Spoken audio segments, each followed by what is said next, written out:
नमस्कार, आप देख रहे हैं रिपोर्टर लाइव और मैं हूं आपके साथ स्वीटी दीक्षित। रिपोर्टर लाइव में हम अपने तमाम संवाददाताओं से लेंगे दिन भर की बड़ी खबरों की जानकारी। तो चलिए शुरुआत करते हैं रिपोर्टर लाइव की। प्रधानमंत्री नरेंद्र मोदी के खिलाफ पोस्टर बवाल को लेकर 100 से अधिक लोगों पर कार्रवाई की गई है और 6 लोगों को हिरासत में भी लिए गए हैं। क्या है पूरा मामला, बता रहे हैं हमारे सहयोगी जूही सिंह। प्रधानमंत्री नरेंद्र मोदी के खिलाफ आपत्तिजनक पोस्टर वाले मामले को लेकर जो है दिल्ली पुलिस ने 6 लोगों को गिरफ्तार किया है। वहीं इस मामले में 100 से भी अधिक लोग के ऊपर जो है वो एफआईआर दर्ज किए गए हैं। स्पेशल सीपी दीपेंद्र पाठक ने इस बारे में जानकारी देते हुए कहा कि पोस्टरों के पीछे जो है प्रिंटिंग प्रेस और बाकी चीजों की कोई भी जानकारी मौजूद नहीं है। एफआईआर प्रिंटिंग प्रेस एक्ट और प्रॉपर्टी एक्ट के तहत दर्ज की गई है। आम आदमी पार्टी के ऑफिस से निकली एक वैन को इंस्पेक्ट किया गया, कुछ पोस्टर्स सीज किए गए और गिरफ्तारियां हुई। पुलिस ने खुलासा किया कि दिल्ली में 50,000 पोस्टर लगाने की योजना थी। दरअसल पिछले कुछ दिनों पहले राजधानी दिल्ली में कुछ राजनीतिक दलों के नेताओं और कार्यकर्ताओं द्वारा प्रधानमंत्री मोदी के विरोध में पोस्टर वार शुरू किया गया था। दिल्ली के कई इलाकों में जगह जगह इस संबंध में पोस्टर लगाए जाने के इनपुट्स मिलने पर हरकत में आई दिल्ली पुलिस ने करीब 2000 पोस्टर को सड़क किनारे दीवारों से उतारे हैं। दिल्ली पुलिस के मुताबिक दिल्ली के कुछ हिस्सों में मोदी हटाओ देश बचाओ शीर्षक वाले जो है पोस्टर लगाए गए थे। विशेष सीपी दीपेंद्र पाठक ने इस बारे में बताया कि दिल्ली पुलिस ने 100 से ज्यादा एफआईआर दर्ज किए हैं, जबकि पूरे शहर में पीएम नरेंद्र मोदी के खिलाफ आपत्तिजनक पोस्टर लगाने के लिए 6 लोगों को गिरफ्तार किया गया है। हालांकि पोस्टरों पर प्रिंटिंग प्रेस या प्रकाशक का कोई भी जिक्र नहीं किया गया। पुलिस ने कहा है कि प्रिंटिंग प्रेस अधिनियम और संपत्ति विरूपण अधिनियम के धाराओं के तहत शहर भर के अलग अलग जिलों में प्राथमिकी दर्ज की गई है। उन्होंने यह भी बताया कि आम आदमी पार्टी कार्यालय से निकलते ही एक वैन को भी रोका गया और कुछ पोस्टर बरामद किए गए, जिसके बाद जो है गिरफ्तारियां हुई। वहीं अब मामले में आगे की जांच की जा रही है। आपको बता दें कि 100 से ज्यादा दर्ज एफआईआर में से महज 36 जो है वो प्रधानमंत्री नरेंद्र मोदी के खिलाफ पोस्टर वाले मामले से जुड़ा हुआ है, जबकि बाकी के जो है एफआईआर के बारे में अभी पुलिस के तरफ से आधिकारिक पुष्टि नहीं मिली है कि वो इसी से जुड़ा हुआ है या नहीं।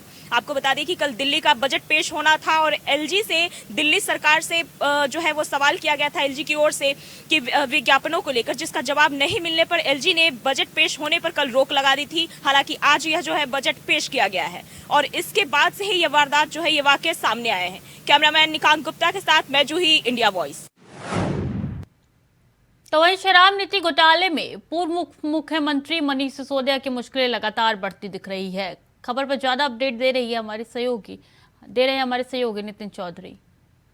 दिल्ली के उप मुख्यमंत्री मनीष सिसोदिया की मुश्किलें कम होने का नाम नहीं ले रही हैं। जिस तरीके से मनीष सिसोदिया को पहले सीबीआई ने पूछताछ की थी, तो उसके बाद ईडी ने जेल के अंदर पूछताछ की थी। ईडी के आज जो है 22 तारीख को रिमांड जो है खत्म हो रही थी, लेकिन उसके बाद में ईडी जब रावजी एवेन्यू कोर्ट में मनीष सिसोदिया को पेश किया गया तो उस पर जो है सवालों का घेरा करने लगी। तो लेकिन उसके बाद मनीष सिसोदिया की जिस तरीके से जमानत याचिका पे सुनवाई होनी थी, तो मनीष सिसोदिया को 5 अप्रैल तक के लिए अब जेल में ही रहना होगा। बुधवार को रावजी एवेन्यू कोर्ट में मनीष सिसोदिया ने जज एम के नागपाल से जेल में पढ़ने के लिए कुछ और किताबों की मांग की है। इसके लिए उन्होंने बाकायदा कोर्ट को एप्लीकेशन दी है, जिस पर कोर्ट ने कहा है कि मनीष सिसोदिया को किताब चाहते हैं उन्हें दे दी जाए। इससे पहले 21 मार्च को दिल्ली के उप मुख्यमंत्री मनीष सिसोदिया को आबकारी नीति से संबंधित धन संशोधन मामले में जमानत के लिए अदालत में रुख किया था, जिस पर अदालत ने परिवर्तन निर्देशालय से इसका रुख जानना चाहा। विशेष न्यायाधीश एम के नागपाल ने ईडी को नोटिस जारी कर 25 मार्च तक का जवाब देने को निर्देश किया था। अदालत ने 17 मार्च को आम आदमी पार्टी के नेता सिसोदिया को ईडी हिरासत में 5 दिन बढ़ाकर 22 मार्च तक कर दी थी। ईडी ने सिसोदिया को 9 मार्च को तिहाड़ जेल में ही गिरफ्तार किया था। उन्होंने 2021 और 22 के दिल्ली आबकारी नीति के निर्माण और कथित भ्रष्टाचार में संबंध सीबीआई ने 26 फरवरी को गिरफ्तार किया था। जिस तरीके से ईडी ने उनसे पूछताछ की थी, मनीष सिसोदिया थे, तो उसके बाद आज 22 तारीख को उनकी जो हिरासत थी वो कम होने का नाम नहीं ले रही है। लेकिन उसके बाद ईडी ने जब रावजी एवेन्यू कोर्ट में उनको पेश किया गया था, तो कोर्ट ने उनको जो है 5 अप्रैल तक के लिए जेल में ही रहने की बात बताई है। लेकिन उसके बाद जिस तरीके से मनीष सिसोदिया की मुश्किलें काफ़ी बढ़ती नजर आ रही है, क्योंकि पहले भी उन्होंने कहा कि सीबीआई मेरे से जो है 1-1 घंटे पूछताछ करती थी, लेकिन ईडी की बात की जाए तो ईडी का भी उनका कहना था कि ईडी आधे घंटे जो है पूछताछ कर रही है। लेकिन जिस तरीके से मनीष सिसोदिया को जो है जेल में ही अभी तक रहना हो। कैमरामैन निकांत गुप्ता के साथ मैं नितिन चौधरी, इंडिया वॉइस। राहुल गांधी के लंदन वाले बयान पर संसद ठप है। बजट सत्र के दूसरे चरण के 9 दिन की कार्रवाई हंगामे की भेंट पर चढ़ चुकी है। खबर पर ज्यादा जानकारी दे रहे हैं हमारे संवाददाता दिनकर आनंद। अडानी समूह और कैम्ब्रिज में दिए राहुल के बयानों को लेकर विवाद थमने का नाम नहीं ले रहा है। संसद में एक तरफ भाजपा तो दूसरी तरफ कांग्रेस के बीच लगातार तकरार जारी है। आपको बता दें कि मंगलवार को सदन के शुरुआत होते ही दोनों पक्षों की तरफ से अपनी अपनी मांगों को लेकर बहस चालू हो गई, जिसके बाद सदन को 2 दिनों के लिए स्थगित कर दिया गया। अब पुनः गुरुवार को सदन की शुरुआत होगी। 11 बजे सदन में फिर से एक बार भाजपा और कांग्रेस के नेता आमने सामने होंगे। अब देखना यह होगा कि क्या इस दिन कार्यवाही आगे चल पाती है या नहीं, क्योंकि एक तरफ बीजेपी लगातार राहुल माफी मांगों के नारे लगा रही है, तो दूसरी तरफ कांग्रेस के नेता वी वांट जेपीसी की मांग कर रहे हैं, यानी कि जेपीसी की मांग कर रहे हैं अडानी मुद्दे को लेकर। अडानी का मुद्दा पिछले महीने आया था, जिसके बाद से अडानी के शेयरों में लगातार गिरावट दर्ज की गई और अडानी पूरे विश्व में छा गए। कैमरा पर्सन निकी के साथ मैं दिनकर आनंद, इंडिया वॉइस। और अमृतपाल की तलाश में पंजाब से लेकर अंतर्राष्ट्रीय सीमा तक तलाश जारी है। पंजाब पुलिस कई शहरों में ताबड़तोड़ छापेमारी कर रही है। खबर पर ज्यादा जानकारी दे रहे हैं हमारे संवाददाता दीक्षा चौधरी। बारिश पंजाब दे के किंग अमृतपाल की तलाशी के लिए लगातार पुलिस चौथे दिन भी लगातार उसकी तलाशी कर रही है, लेकिन अभी तक उसका कोई अता पता पुलिस को नहीं लग पाया है।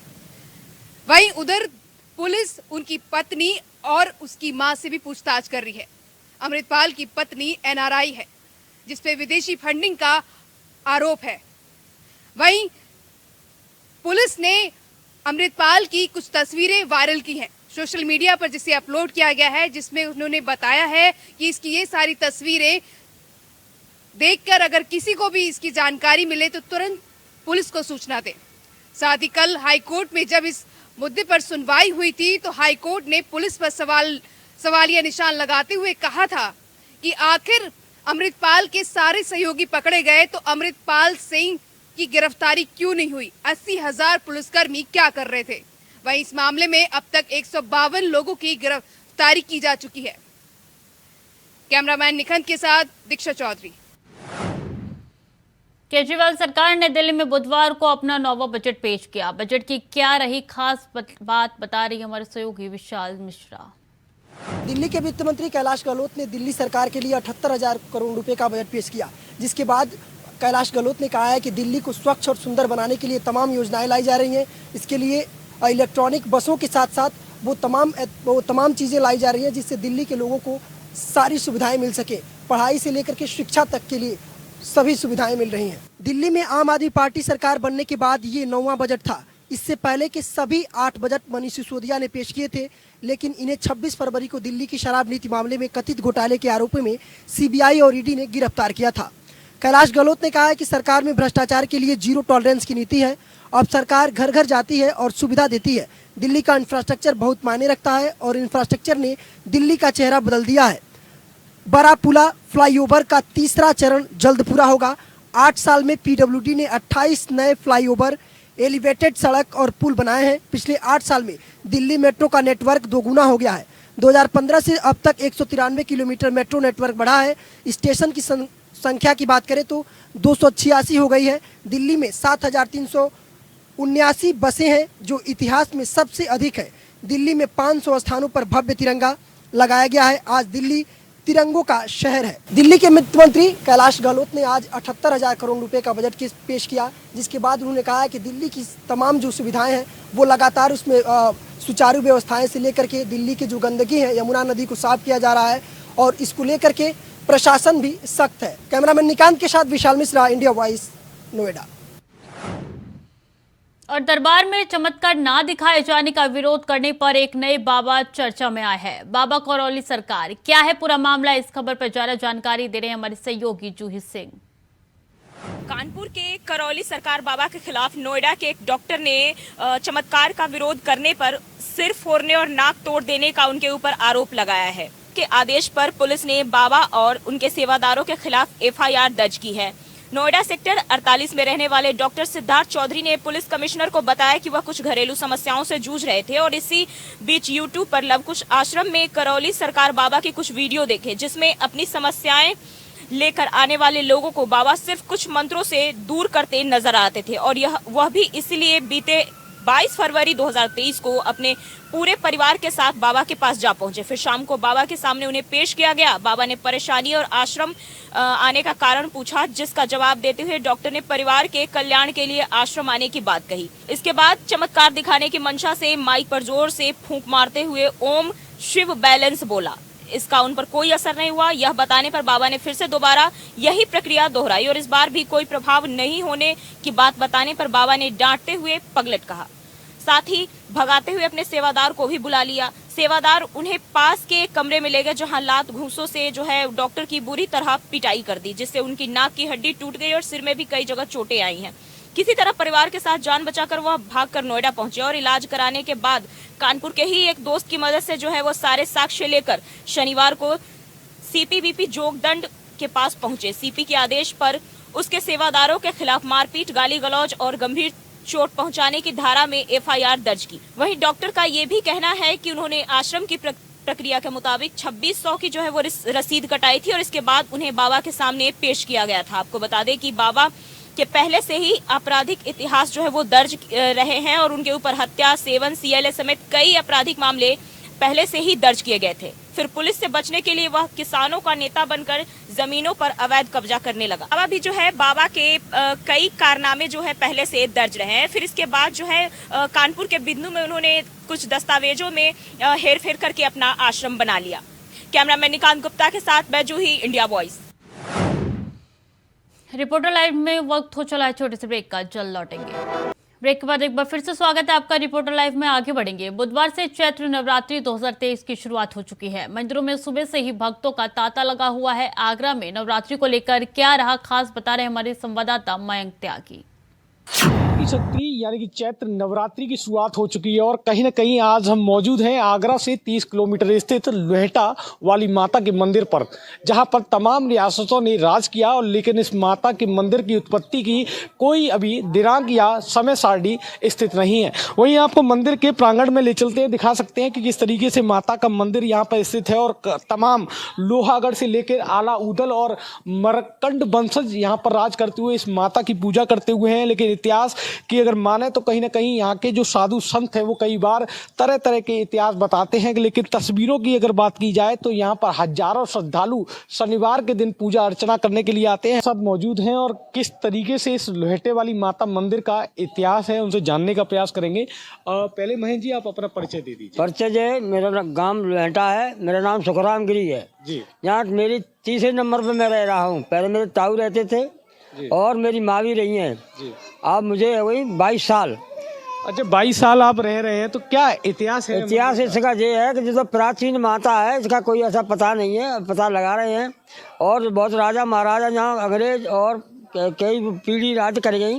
किस राजा के वंशज और किस राजा शासन काल में यहाँ राजा तो लोहागढ़ वाला था, उसका भी लड़की पूजा करती थी आज में, और बहुत प्राचीन है। इसका इतना पता नहीं है कौन क्या हो रहा है। मुगलों के अब तो में शासन था, बहुत पुराना शासन है इसका तो, और बहुत प्राचीन माता है साहब। जो बहुत ऐसा समझो मंदिर पूरा काम मंदिर की विशेषता ये है कि जब पहले थोड़ा सा मंदिर बना ककैया ईंटों का, उसने अपनी जागृति करी मैया ने, तो श्रद्धालु आने लगे, उनके काम मनोकामना पूरी हो रही है। और क्या है जी, तो अब जो शनिवार से बहुत श्रद्धालु आते हैं और अपने भंडारे बनते हैं, कोई कुछ कर रहा है, अपनी मनोकामना पूरी हो रही है उन लोगों की। अब मैया की बहुत जागृत हो गई इस वक्त तो। ठीक ये हमारे साथ तो मेहनत और लगातार आपने जैसे जाना कि तमाम राजाओं की रियासत यहाँ पर रही थी। लोहगढ़ के राजा ने यहाँ पर शासन किया था, उस समय भी माता का विस्थापन था। और कहीं ना कहीं कहा जाता है कि जो यहाँ की जो लोगों की कहावत है कि यहाँ 2 मंदिर यहाँ पे आसपास हैं जो कि 1 किलोमीटर की रेंज में है, जहाँ पे एक लोहगढ़ की माता मानी जाती है, दूसरा लोहेटा वाली माता। यहाँ पे कृष्ण भगवान का भी कहीं ना कहीं सूत्रधार बताया जाता है। लेकिन यहीं पास में बने किले जगह जो कि लोहगढ़ का किला माना जाता था, अक्सर खुदाई में यहाँ पे ताम्रपत्र और तमाम जो साथ सोने चांदी की तमाम चीजें यहाँ पर खुदाई के दौरान भी मिली हैं। तो कहीं ना कहीं ऐतिहासिक की अगर बात की जाए तो पुराना इतिहास यहाँ का बताया जाता है। वहीं शनिवार को श्रद्धालुओं की आस्था और श्रद्धा का प्रतीक भी माना जाता है, क्योंकि सैकड़ों श्रद्धालु अलीगढ़ में दरोगा का एक वीडियो वायरल हो रहा है। क्या है पूरा मामला, बता रहे हैं हमारे सहयोगी प्रदीप पुंडीर। अलीगढ़ में दरोगा का रिश्वत लेते हुए एक वीडियो वायरल हुआ है। आपको बता दें पूरी घटना थाना अकराबाद क्षेत्र के अकराबाद चौकी की है, जहां पर अकराबाद चौकी इंचार्ज देवेंद्र कुमार को रिश्वत लेते हुए एक वीडियो बनाया गया और वीडियो सोशल मीडिया पर वायरल कर दिया गया, जिसकी जानकारी जब एसपी देहात पलाश बंसल को हुई तो उन्होंने पूरे मामले की जाँच जो है वो सीओ बरला को सौंप दी और सीओ बरला इस पूरी मामले की जांच कर रहे हैं। वहीं वीडियो के अंदर 2 वीडियो हैं, जिनमें से एक वीडियो में दरोगा रिश्वत लेते हुए नजर आ रहा है, तो वहीं दूसरे वीडियो में वह अपने ट्रांसफर की बात भी कह रहा है। साफ साफ दरोगा देवेंद्र कुमार इस वीडियो में कहता हुआ नजर आ रहा है कि वह चाहता है कि उसका ट्रांसफर अलीगढ़ से आगरा हो जाए ताकि ये सारे झंझट जो है वो खत्म हो जाए। क्या इसी तरह की बातें करता हुआ नजर आ रहा है। वहीं सीओ का कहना है कि मामले की जांच की जा रही है और जांच और तथ्यों के आधार पर जो भी सच सामने आएगा उसके साथ सख्त से सख्त कार्रवाई की जाएगी। वहीं आरोपी दरोगा का कहना है कि जो पैसे उसके साथ वीडियो में देख रहे हैं वो पैसे उसके हैं और वह अपने साथी को किसी काम के लिए पैसे दे रहा था कि तभी किसी ने उसका वीडियो बना लिया। मैं प्रदीप पंडित, इंडिया वॉइस, अलीगढ़। और अमरोहा में राशन माफिया लगातार गरीबों के राशन पर डाका डाल रहे हैं। क्या है पूरा मामला, बता रहे हैं हमारे सहयोगी इमरान।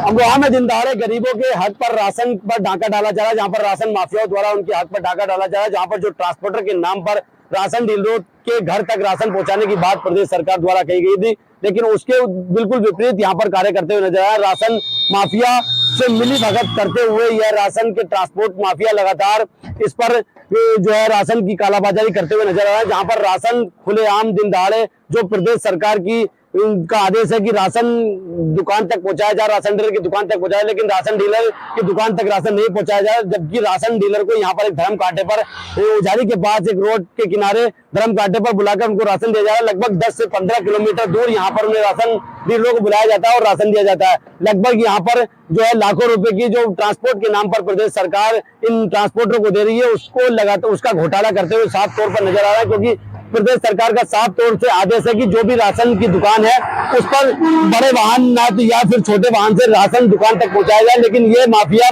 उनको राशन डीलर को दुकान से लगभग 10 से 15 किलोमीटर दूर बुलाते हैं और एक धर्म कांटे पर राशन देते हैं, जिससे साफ साफ ये जाहिर होता है कि प्रदेश सरकार द्वारा जो ट्रांसपोर्ट के नाम पर धनराशि दी जा रही है उसको साफ साफ एक चूना लगाते हुए नजर आ रहे हैं। अब देखना होगा कि प्रदेश सरकार को चुनौती देकर यह कार्य राशन माफिया कर रहे हैं, अब प्रदेश सरकार इन माफिया पर किस तरह की कार्रवाई करेगी।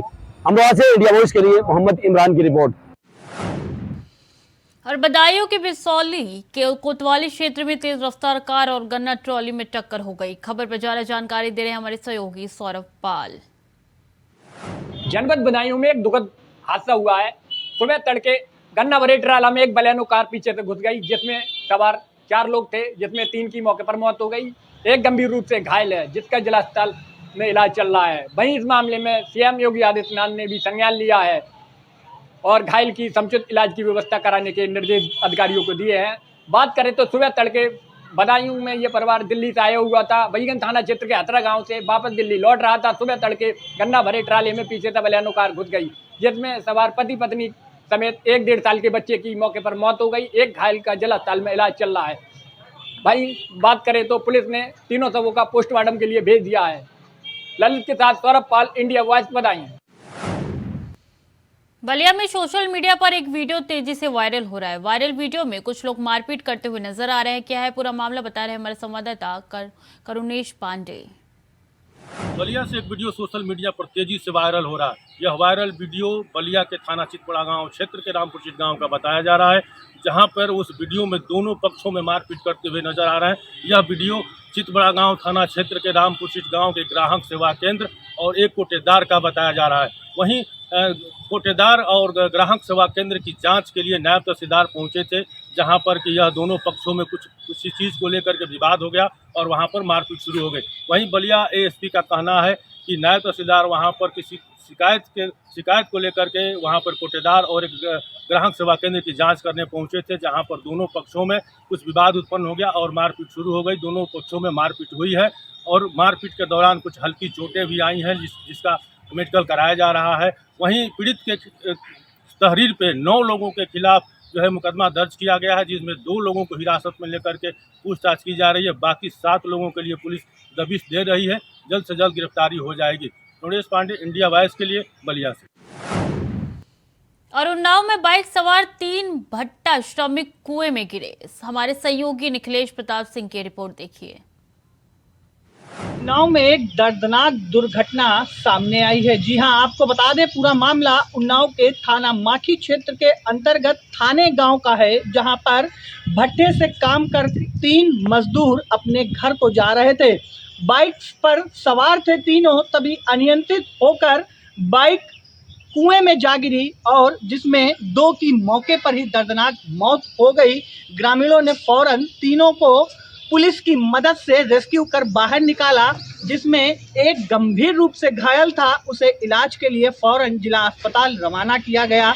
मौके पर फायर ब्रिगेड पहुंची और रेस्क्यू कर के तीनों मजदूरों को निकाला गया, जिसमें 2 की मौके पर ही दर्दनाक मौत हो गई थी। वहीं उनके परिजनों का रो रो कर बुरा हाल था। वहीं तीनों मजदूर भट्टे से काम करके अपने घरों को वापस जा रहे थे और बाजार से सब्जी खरीद लिए थे, लेकिन उनके परिवार के जनों को क्या पता था कि आज उनका लड़का या उनके पिता आज घर वापस नहीं आ पाएंगे। हालांकि पुलिस ने मामले में पूरी तरह से तफ्तीश कर ली है और आगे की विधिक कार्रवाई में जुट गई है। उन्नाव से इंडिया वॉइस के लिए निखिलेश प्रताप सिंह।